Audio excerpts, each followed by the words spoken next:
Si Jesus Quevenco ay naging kadobol ng dating Presidente Ferdinand Marcos. Siya ay laking Negros at nabago ang buhay mula nung nakilala si Ferdinand Marcos. Si Quevenco ay kaibigan ni Ramulo Goles na mayor noon ng Salay Misamis Oriental at membro ng NP o Nacionalista Party. Noong 1960, isinama ni Mayor Goles ang kaibigan niyang si Quevenco sa isang event para i-meet si Marcos sa NP Convention sa Manila, na kung saan dito nilaunch ni Marcos ang kanyang presidential bid. Si Ferdinand Marcos ay senator pa that time. Matapos ang convention, nagpunta si Goles at Quevenco sa bahay ng pamilya Marcos sa San Juan, Metro Manila.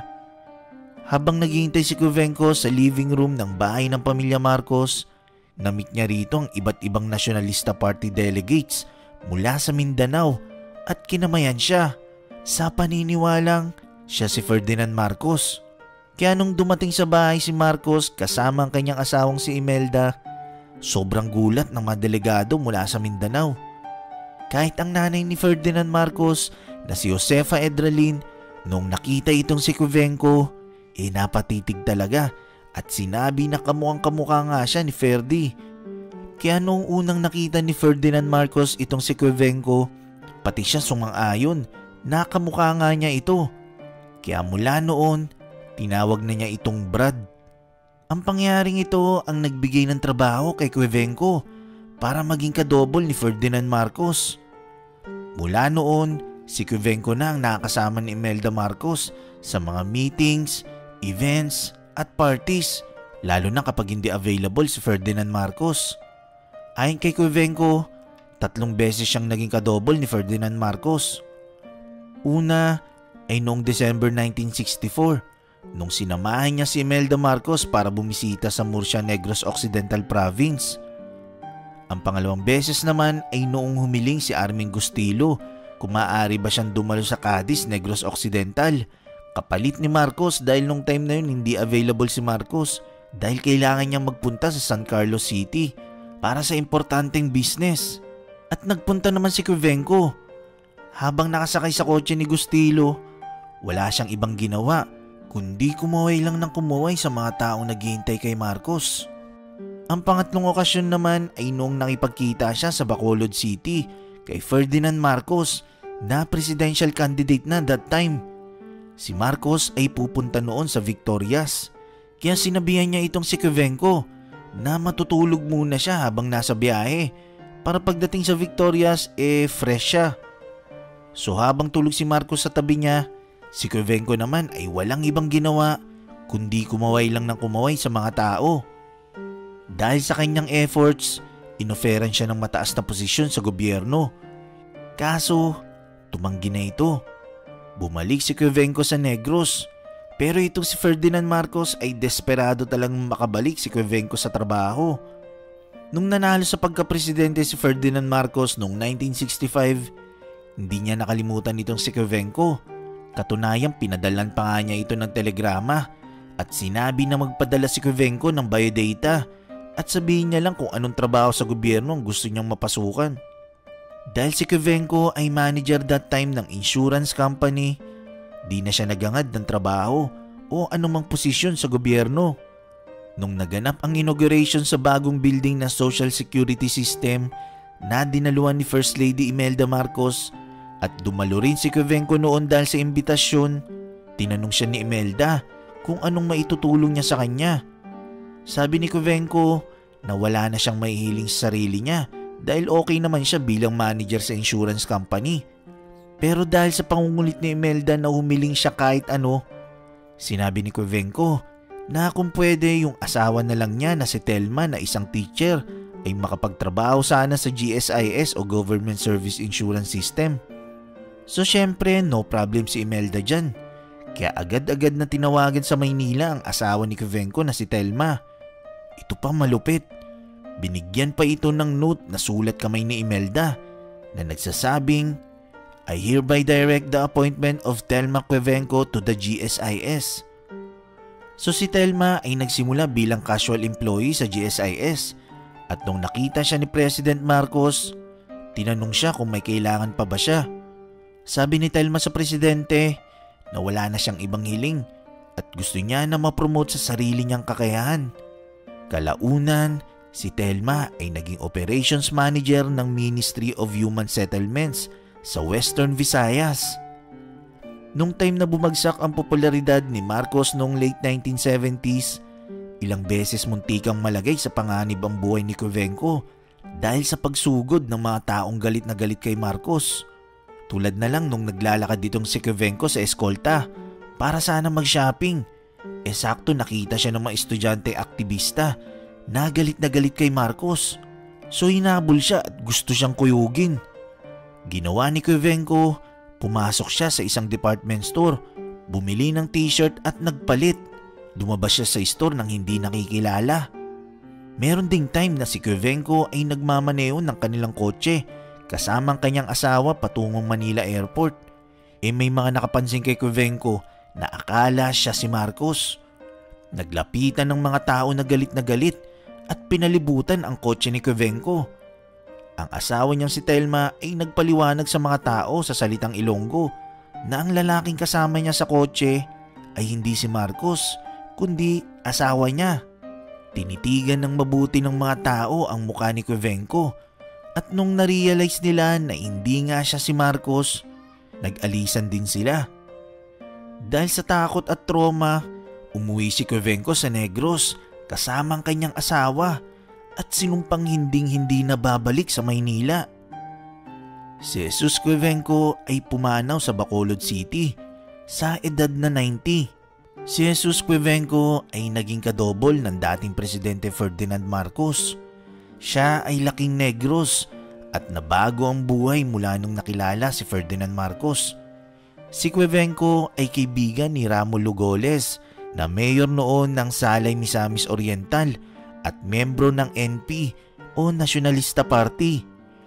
Noong 1960, isinama ni Mayor Goles ang kaibigan niyang si Quevenco sa isang event para i-meet si Marcos sa NP Convention sa Manila na kung saan dito nilaunch ni Marcos ang kanyang presidential bid. Si Ferdinand Marcos ay senator pa that time. Matapos ang convention, nagpunta si Goles at Quevenco sa bahay ng pamilya Marcos sa San Juan, Metro Manila. Habang naghihintay si Quevenco sa living room ng bahay ng pamilya Marcos, na-meet niya rito ang iba't ibang Nacionalista Party delegates mula sa Mindanao at kinamayan siya sa paniniwalang siya si Ferdinand Marcos. Kaya nung dumating sa bahay si Marcos kasama ang kanyang asawang si Imelda, sobrang gulat ng mga delegado mula sa Mindanao. Kahit ang nanay ni Ferdinand Marcos na si Josefa Edralin, nung nakita itong si Quevenco, napatitig talaga at sinabi na kamukhang-kamukha nga siya ni Ferdy. Kaya noong unang nakita ni Ferdinand Marcos itong si Quevenco, pati siya sumang-ayon na kamukha nga niya ito. Kaya mula noon, tinawag na niya itong Brad. Ang pangyaring ito ang nagbigay ng trabaho kay Quevenco para maging kadobol ni Ferdinand Marcos. Mula noon, si Quevenco na ang nakasama ni Imelda Marcos sa mga meetings, events at parties, lalo na kapag hindi available si Ferdinand Marcos. Ayon kay Quevenco, 3 beses siyang naging kadobol ni Ferdinand Marcos. Una ay noong December 1964 nung sinamahan niya si Imelda Marcos para bumisita sa Murcia Negros Occidental Province. Ang pangalawang beses naman ay noong humiling si Armin Gustilo kung maaari ba siyang dumalo sa Cadiz, Negros Occidental, kapalit ni Marcos dahil nung time na yun hindi available si Marcos dahil kailangan niyang magpunta sa San Carlos City para sa importanteng business. At nagpunta naman si Quevenco. Habang nakasakay sa kotse ni Gustilo, wala siyang ibang ginawa kundi kumuway lang ng kumuway sa mga taong naghihintay kay Marcos. Ang pangatlong okasyon naman ay noong nakipagkita siya sa Bacolod City kay Ferdinand Marcos na presidential candidate na that time. Si Marcos ay pupunta noon sa Victorias, kaya sinabihan niya itong si Quevenco na matutulog muna siya habang nasa biyahe para pagdating sa Victorias fresh siya. So habang tulog si Marcos sa tabi niya, si Quevenco naman ay walang ibang ginawa kundi kumaway lang ng kumaway sa mga tao. Dahil sa kanyang efforts, inoferan siya ng mataas na posisyon sa gobyerno. Kaso, tumanggi na ito. Bumalik si Quevedo sa Negros. Pero itong si Ferdinand Marcos ay desperado talagang makabalik si Quevedo sa trabaho. Nung nanalo sa pagkapresidente si Ferdinand Marcos noong 1965, hindi niya nakalimutan itong si Quevedo. Katunayan, pinadalan pa nga niya ito ng telegrama at sinabi na magpadala si Quevedo ng biodata at sabihin niya lang kung anong trabaho sa gobyerno ang gusto niyang mapasukan. Dahil si Quevedo ay manager that time ng insurance company, di na siya nagangad ng trabaho o anumang posisyon sa gobyerno. Nung naganap ang inauguration sa bagong building na Social Security System na dinaluan ni First Lady Imelda Marcos at dumalo rin si Quevedo noon dahil sa imbitasyon, tinanong siya ni Imelda kung anong maitutulong niya sa kanya. Sabi ni Quevedo na wala na siyang maihiling sa sarili niya dahil okay naman siya bilang manager sa insurance company. Pero dahil sa pangungulit ni Imelda na humiling siya kahit ano, sinabi ni Quevedo na kung pwede yung asawa na lang niya na si Telma na isang teacher ay makapagtrabaho sana sa GSIS o Government Service Insurance System. So syempre no problem si Imelda dyan. Kaya agad-agad na tinawagan sa Maynila ang asawa ni Quevedo na si Telma. Ito pa malupit. Binigyan pa ito ng note na sulat kamay ni Imelda na nagsasabing, I hereby direct the appointment of Telma Quevedo to the GSIS. So si Telma ay nagsimula bilang casual employee sa GSIS at nung nakita siya ni President Marcos, tinanong siya kung may kailangan pa ba siya. Sabi ni Telma sa presidente na wala na siyang ibang hiling at gusto niya na ma-promote sa sarili niyang kakayahan.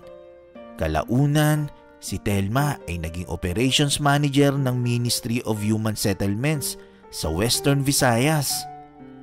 Nung time na bumagsak ang popularidad ni Marcos noong late 1970s, ilang beses muntikang malagay sa panganib ang buhay ni Quevedo dahil sa pagsugod ng mga taong galit na galit kay Marcos.